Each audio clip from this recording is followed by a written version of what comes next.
This is Optimal Finance Daily, episode 1982, Investing with Debt by Wanderer of Millennial-Revolution.com.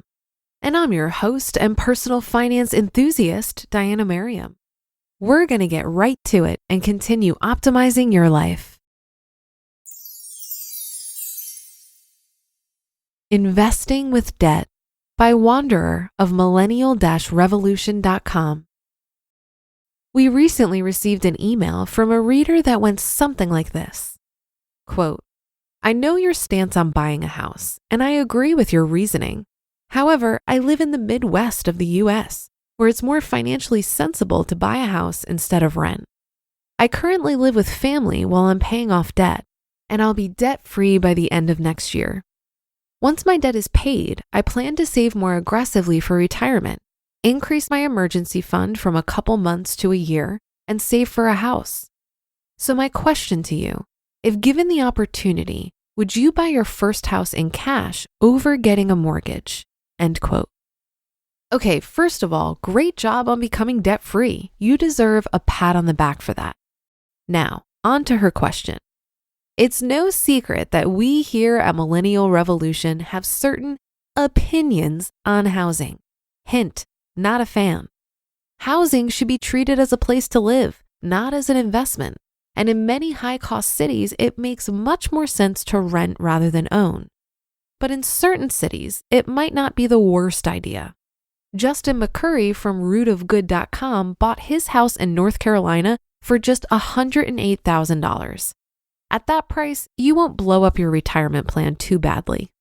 So in situations like this, where the housing costs are low enough for it to make sense and you have the cash, does it make more sense to take out a mortgage or just pay cash? If it were me, I'd always choose to pay cash. Here's why. We've all heard the arguments of why it supposedly makes mathematical sense to go into debt, or in this case, deliberately take on a mortgage to invest. If the interest rate on the debt is only 3 to 4%, and markets give you gains of 6 to 7%, it makes sense to do it, right? Well, not really.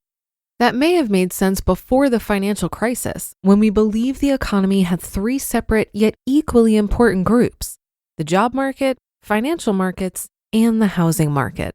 But as we find out during the financial crisis, they're not separate, are they? In fact, they're linked. Now we know that when one falls, it can and will pull other parts down with it. A housing crash can roil the financial markets, which can spark massive layoffs, which cause housing to crash even more, which makes the financial markets plummet even more, and so on until we have a worldwide recession. It's in this situation when using debt to invest gets you into trouble. Index investing is, I believe, the most reliable and simplest way to generate long-term gains for retirement. But a core part of that strategy is that when your allocation drifts from your target, you're supposed to rebalance. This means selling stuff that went up and buying stuff that went down. And crucially, in a financial crisis like the one we experienced in 2008, that means selling bonds and throwing cash at equities as they plummet. It's not fun, but it does work, as we experienced firsthand when we got through the 2008-2009 crisis without losing any money using exactly this strategy. However, we wouldn't have been able to do this if we invested with debt. When financial companies run into trouble, it's entirely in their right to call whatever debt they have and force you to pay it off immediately. If this happens, you'll be forced to sell your equities to cover the debt, and that's exactly the worst possible time to sell. That's for HELOCs. For mortgages, the risk is similar because if the crisis gets bad enough that you lose your job, you'll fall behind on your mortgage payments and risk getting your house foreclosed, forcing you into the difficult situation of selling off assets at the worst possible time or losing your home. But if you had paid for the house with cash and you had a sufficient emergency fund, you could wait out the storm, not lose your house, and not be forced to sell your retirement portfolio until the job market picks back up. Now, there's a downside to paying with cash that you're probably noticing. The higher the home price, the more cash you need, and the more cash you don't have to invest for your retirement. And that's kind of the point.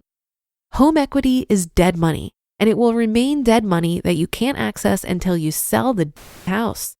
So it makes sense to keep the money you spend on your house as low as possible. So that's why I'd pay with cash. It avoids debt, which would force you to sell your portfolio at a loss if a crisis happens, and it keeps you from buying too much house, which, as we've written time and time again, is an excellent way to blow up your retirement plan.